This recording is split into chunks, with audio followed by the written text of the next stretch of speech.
Hello and welcome to SymbiCare Dialogues, a flagship podcast by Symbiosis International Deemed University. This podcast focuses on various aspects of women's well-being. My name is Dr. Sneha Gore Mehendare, and I am a faculty member at the Symbiosis Institute of Media and Communication.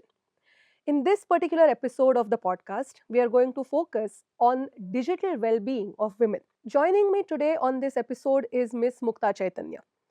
Mukta is an independent researcher, a journalist, and author of several books in this very domain of digital well-being and digital wellness.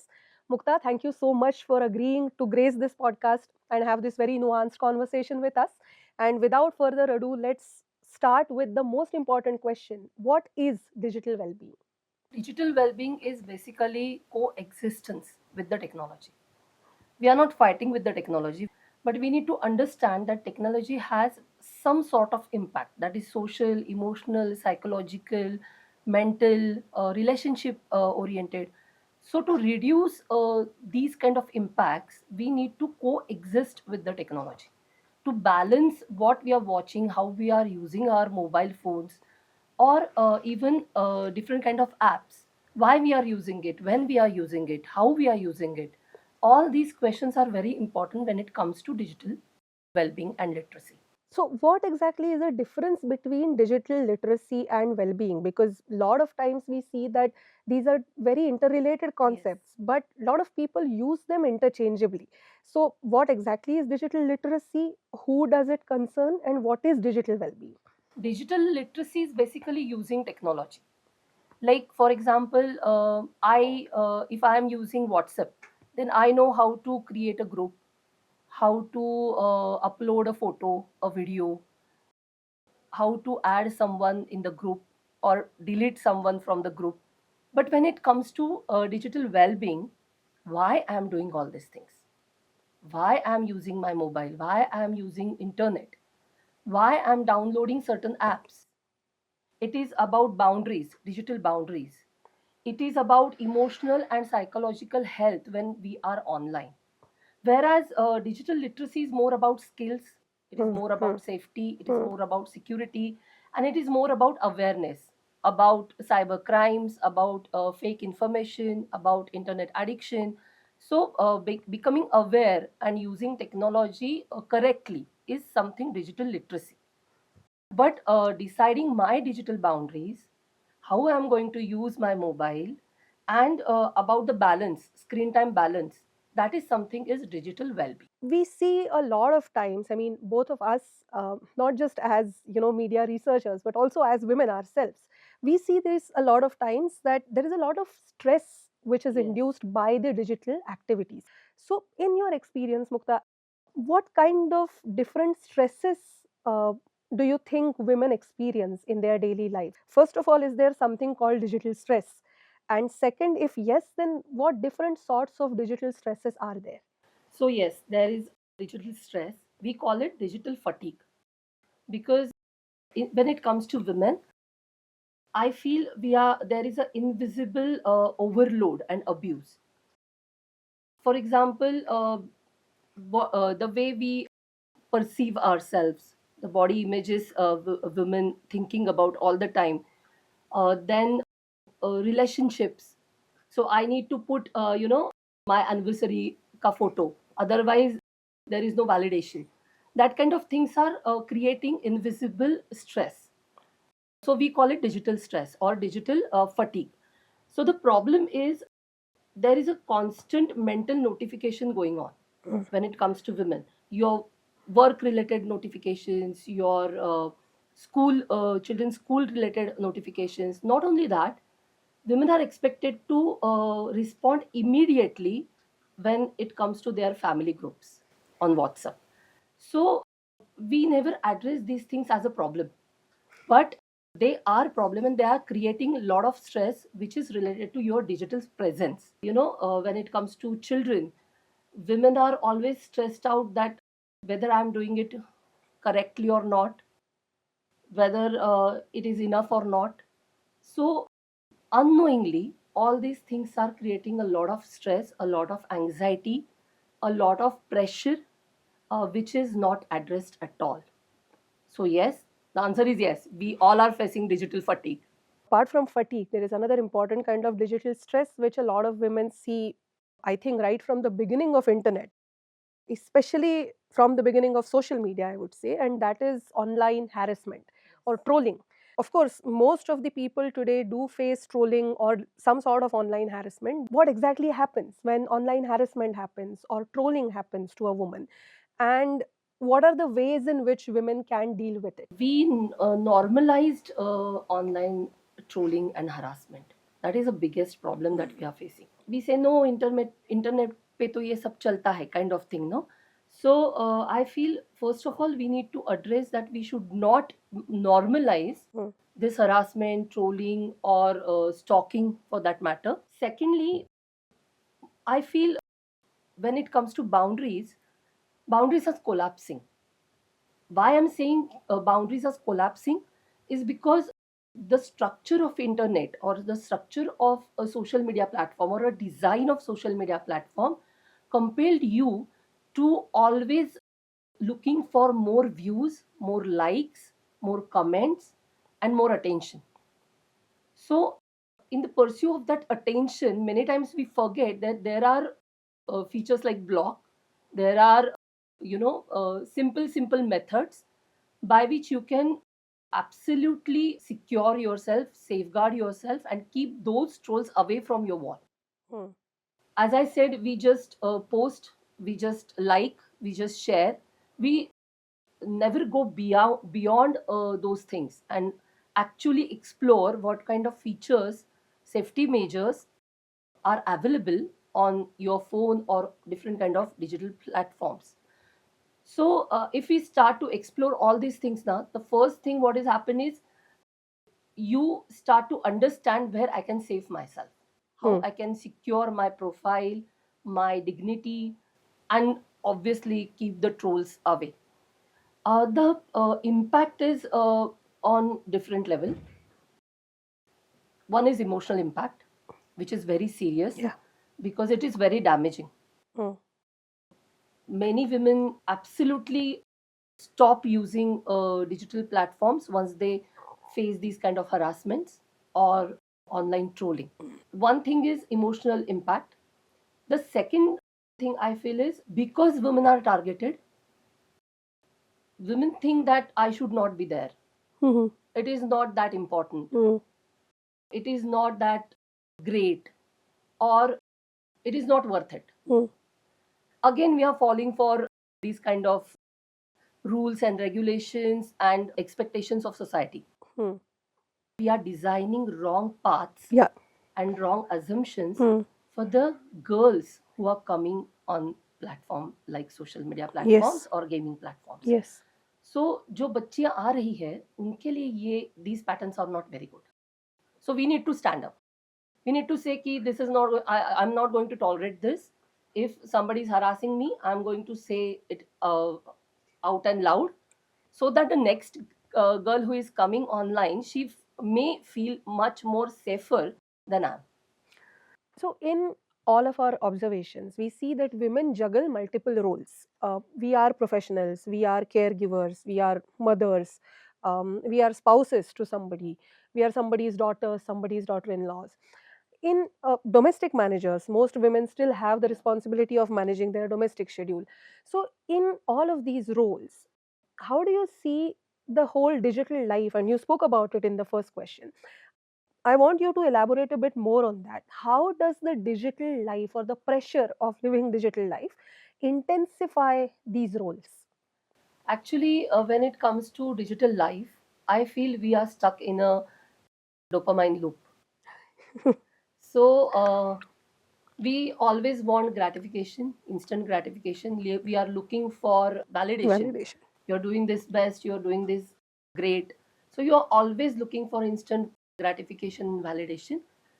And for that, I guess women are doing certain things.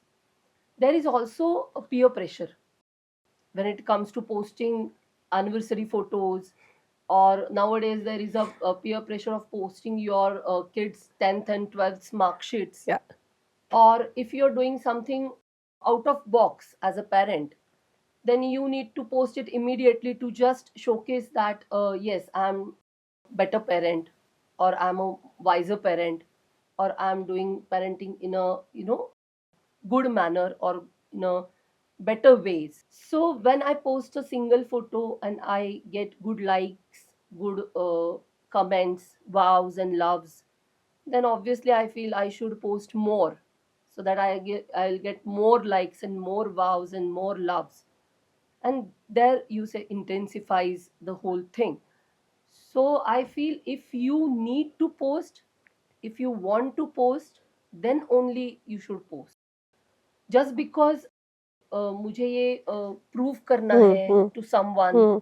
or I want my in-laws to see this and say, yeah, she's a good mother. You should not do things for this gratification or this validation. Because इससे क्या होगा? इससे कुछ नहीं होगा. Practically, I'm saying, कुछ नहीं होगा. You will just, you'll just, वो जो cycle है gratification का, you're just roaming around and Yeah, feeding into that. feeding into that cycle, and ultimately feeding to the algorithms. Hmm. So that is something very dangerous. And why I'm saying it is very dangerous, because I see a lot of women engaged in sharenting. So sharenting is shared and parenting. Parenting. When I stuck in that loop and I started to share everything, I share about my personal life, I share about my children, I share about my very private moments, and this is something very dangerous, particularly when it comes to children. So you are creating your child's digital footprint. That is something you are not supposed to do. That is your child's right, basically, to create his own digital footprints. After 10 years or 20 years, you don't know whether that child is okay with digital presence that you have created. So it's always better not to post anything about your children when it comes to online space. Don't post their photos, don't post their videos for the validation, or the people are saying, wow, you're such a good parent, your child's such a cutie. Don't do all these things.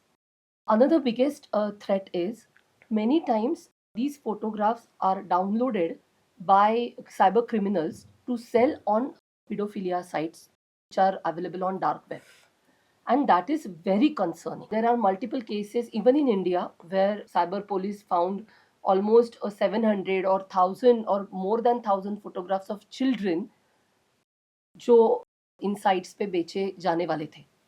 So I feel we should be very much mindful and aware what we are posting online, as a parent, as a mother, because we don't want to get into all kind of troubles when it comes to your children. What about this current trend where a lot of women put photos and then they put a heart or a sunflower that just blocks the face of the child? Yeah, you can block the face, but there is something called once online, always online.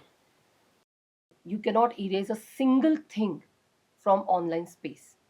Once you upload a photo, uploaded a video, anything, you cannot erase or delete anything from that space. And now we are living in an AI technology era. So even if you put a heart or flower in front of your child's face, maybe there are in future there will be few technologies where you can erase those emojis. It is absolutely not safe for children. You need to understand that what is good for you and your family and your children, and what is absolutely risky when it comes to digital platforms or digital space. Absolutely. It sounds similar to what they say about a lot of addictions, that Yeah. the best time to stop a habit is before starting it. One more thing is, digital well-being is not something, is a one-time activity. Hmm. It is a lifestyle. It is a choice that you are making. It is a decisions that you're taking for your own safety, your own well-being. Because digital well-being is not just about online space. It is about your emotions. It is about the time you spend on digital platforms. It is about your security, it is about your mental and physical well-being. Not just mental, physical well-being as well. There are new diseases like tech neck or tech thumb. Many women face these kind of problems nowadays, that there is a severe neck pain, severe back pain. Why? Because they are constantly engaged. Yes. Yeah, the body posture, you're watching your phone like this, Mm. so your neck is all gone. So it's not just about digital space, it is about your mental and physical well-being. In fact, this was going to be my last question for the day. That, let's say, for all the women who are listening to this, and not just women, for all the audience, but more specifically women, if I ask you to sort of give me some handy tips for women's digital well-being, if somebody wishes to improve her digital Yeah. well-being, what are some handy tips that you would be able to give? So first, very important point is take baby steps. So go slow and steady. So first is awareness, obviously. So you should be aware ki why I'm using internet, why I'm using this app, where I'm using this app. Where is very important, because if you are compromising your sleep and using technology, that's something you should not do. Or you are taking your mobile in bathrooms, then that is also not very recommended, because nowadays there are possibilities that some apps can record your surroundings. Ask this question to yourself. Be aware, be mindful is the first step. Second, I feel you should be very much clear about your digital boundaries. When you're available, when you're going to be offline, make a clear boundaries about it. You can say that I'm offline, I'll respond tomorrow. You can say that. It is not necessary to respond to each and everything. Mm. That you need to tell yourself. Yes. Few more important points is, I feel, if you miss some updates, that is absolutely fine. Yes. It's okay to not get every update, every gossip, every news, every big breaking all the time. So stay calm. Even if you're not reachable, you should not be panicked. One more thing I feel is, don't just reduce your screen time, replace it with something much better, Absolutely. something creative, something that you yourself like, not your spouse's preferences, or आपके बच्चों को क्या अच्छा लगता है, or what is expected from you. Not that. What do you like? मुझे क्या अच्छा लगता है, वो चीज़ें करने के लिए spare some time daily. As I said कि it is not one time activity, it is something you need to include as your lifestyle. Digital well-being is not something, you're not rejecting technology, but you're consuming it or connecting with the technology in better way or better meaningful ways, you can say that. Right. So that is what you need to do. And also, if you feel that you're emotionally very much damaged on social media platforms because of trolling, because of harassment, or any other things, or you feel you're too dependent for n number of things, then I feel you need to take help, consult with psychologist or psychiatrist or counselors, or talk to anyone who can help you to get out of it and to channelize your energy in a better way. Absolutely. And, like you said, we can't just outright reject the technology Yeah. because it has become a very important part of all our lives.